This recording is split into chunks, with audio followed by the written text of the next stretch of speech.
Hi hello welcome back to my channel. Today recipe egg curry ಹೇಗೆ ಮಾಡೋದು ಅಂತ ನೋಡೋಣ ಬನ್ನಿ. ನೀವೇನಾದರೂ ನನ್ನ ಚಾನಲ್ನ ಫಸ್ಟ್ ಟೈಮ್ ನೋಡ್ತಾ ಇದ್ದರೆ ಪ್ಲೀಸ್ ಒಂದು ಲೈಕ್ ಮಾಡಿ, ಹಾಗೆ ಸಬ್ಸ್ಕ್ರೈಬ್ ಮಾಡಿ. ಇಲ್ಲಿ ನಾನು ಒಂದು ಬಾಣಲೆನ ಬಿಸಿ ಮಾಡ್ಕೊಂಡಿದ್ದೀನಿ. ಅದಕ್ಕೆ ಒಂದು ಅರ್ಧ ಸ್ಪೂನಷ್ಟು ಎಣ್ಣೆ ಹಾಕ್ಕೊಂಡು ಈಗ ಬೇಯಿಸಿಟ್ಕೊಂಡಿರೋ ಮೊಟ್ಟೆನ ಸ್ವಲ್ಪ ಫ್ರೈ ಮಾಡ್ಕೊತಾ ಇದ್ದೀನಿ. ಅದಕ್ಕೆ ಸ್ವಲ್ಪ ಅರಿಶಿನ, ಉಪ್ಪು ಹಾಗೆ ಖಾರದ ಪುಡಿ ಹಾಕಿ ಫ್ರೈ ಮಾಡ್ಕೊತಾ ಇದ್ದೀನಿ. ಈ ರೀತಿ ಮಾಡೋದ್ರಿಂದ ಮೊಟ್ಟೆಗೆ ಖಾರ ಉಪ್ಪು ಚೆನ್ನಾಗಿ ಹಿಡಿದಿರುತ್ತೆ. ನಿಮ್ಗೆ ಈ ರೀತಿ ಇಷ್ಟ ಆಗಲ್ಲ ಅಂದ್ರೂ ಡೈರೆಕ್ಟಾಗಿ ಹಂಗೆ ಮೊಟ್ಟೆನೂ ಹಾಕ್ಕೋಬೋದು.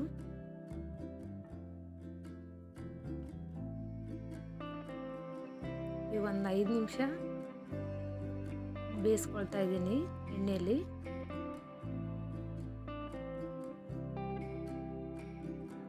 ಈಗ ಅದೇ ಬಾಣಲಿಗೆ ಒಂದು 2 ಸ್ಪೂನ್ ಎಣ್ಣೆ ಹಾಕ್ಕೊಂಡು ಸ್ಪೈಸಸ್ನೆಲ್ಲ ಸೇರಿಸ್ಕೊತಾ ಇದ್ದೀನಿ.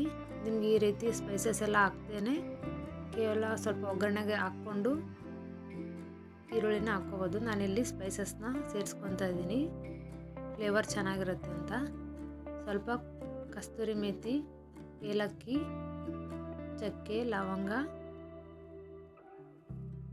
ಸ್ವಲ್ಪ ಕರಿಬೇವು ಹಾಕ್ಕೊಂಡು ಚೆನ್ನಾಗಿ ಫ್ರೈ ಮಾಡ್ಕೊತಾ ಇದ್ದೀನಿ. ಈಗ ಅದಕ್ಕೆ ಒಂದು ಕಟ್ ಮಾಡಿ ಇಟ್ಕೊಂಡಿರೋ ಈರುಳ್ಳಿ ಸೇರಿಸ್ಕೊತಾ ಇದ್ದೀನಿ. ಸೇರಿಸ್ಕೊಂಡು ಚೆನ್ನಾಗಿ ಮಿಕ್ಸ್ ಮಾಡ್ಕೊಳ್ಳಿ.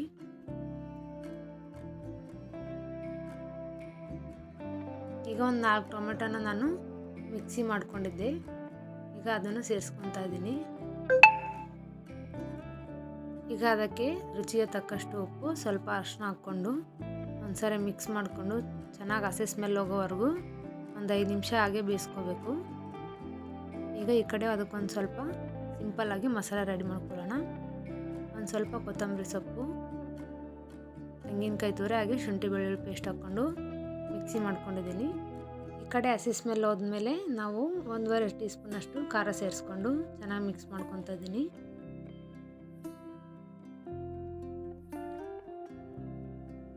ಈಗ ಅದಕ್ಕೆ ಒಂದು ಅರ್ಧ ಸ್ಪೂನಷ್ಟು ಧನಿಯಾ ಪೌಡರ್ ಹಾಗೆ ಒಂದು 1/4 ಟೀ ಸ್ಪೂನಷ್ಟು ಜೀರಿಗೆ ಪುಡಿ ಹಾಕ್ಕೊಂಡು ಮಿಕ್ಸ್ ಮಾಡ್ಕೊತಾ ಇದ್ದೀನಿ. ಈಗ ಈ ಕಡೆ ನಾವು ಮಸಾಲೆ ರುಬ್ಕೊಂಡಿದ್ವಲ್ವ ಅದನ್ನು ಸೇರಿಸ್ಕೊಂಡು ಚೆನ್ನಾಗಿ ಮಿಕ್ಸ್ ಮಾಡ್ಕೊತಾ ಇದ್ದೀನಿ. ಇದು ಹಸಿ ಸ್ಮೆಲ್ ಹೋಗೋವರೆಗೂ ಚೆನ್ನಾಗಿ ಇದೇ ರೀತಿ ಮಿಕ್ಸ್ ಮಾಡ್ಕೋಬೇಕು. ಈಗ ಒಂದು 5 ನಿಮಿಷ ಬೇಯಕ್ಕೆ ಎಣ್ಣೆ ಬಿಡೋವರೆಗೂ ಬೇಯಿಸ್ಕೋಬೇಕು. ಈಗ ನೋಡಿ ಚೆನ್ನಾಗಿ ಎಣ್ಣೆ ಎಲ್ಲ ಬಿಟ್ಕೊಂಡಿದೆ.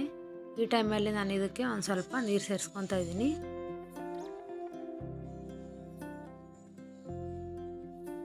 ನೀರು ಸೇರಿಸ್ಕೊಂಡು ಚೆನ್ನಾಗಿ ಮಿಕ್ಸ್ ಮಾಡ್ಕೊಳ್ಳಿ. ನಿಮ್ಗೆ ಎಷ್ಟು ಬೇಕಾಗುತ್ತೆ ತಿಕ್ನೆಸ್ ನೋಡ್ಕೊಂಡು ಹಾಕ್ಕೊಳ್ಳಿ. ನಾನಿಲ್ಲಿ ಮೀಡಿಯಮ್ ಆಗಿ ಮಾಡ್ಕೊಂಡಿದ್ದೀನಿ. ಈಗ ಒಂದು 2 ನಿಮಿಷ ಮುಚ್ಚಳ ಹಾಕಿ ಬೇಯಕ್ಕೆ ಬಿಡ್ತಾ ಇದ್ದೀನಿ. ನೋಡಿ ನೀರೆಲ್ಲ ಕಡಿಮೆ ಆಗಿದೆ, ಇಲ್ಲಿ ಚೆನ್ನಾಗಿ ಎಣ್ಣೆನೂ ಬಿಟ್ಕೊಂಡಿದೆ.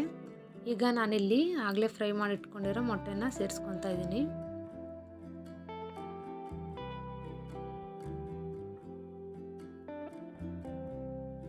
ಚೆನ್ನಾಗಿ ಒಂದ್ಸರಿ ಮಿಕ್ಸ್ ಕೊಡಿ. ಈಗ ಇನ್ನೊಂದು 2 ನಿಮಿಷ ಮುಚ್ಚಳ ಹಾಕಿ ಬೇಯಕ್ಕೆ ಬಿಡ್ತಾ ಇದ್ದೀನಿ.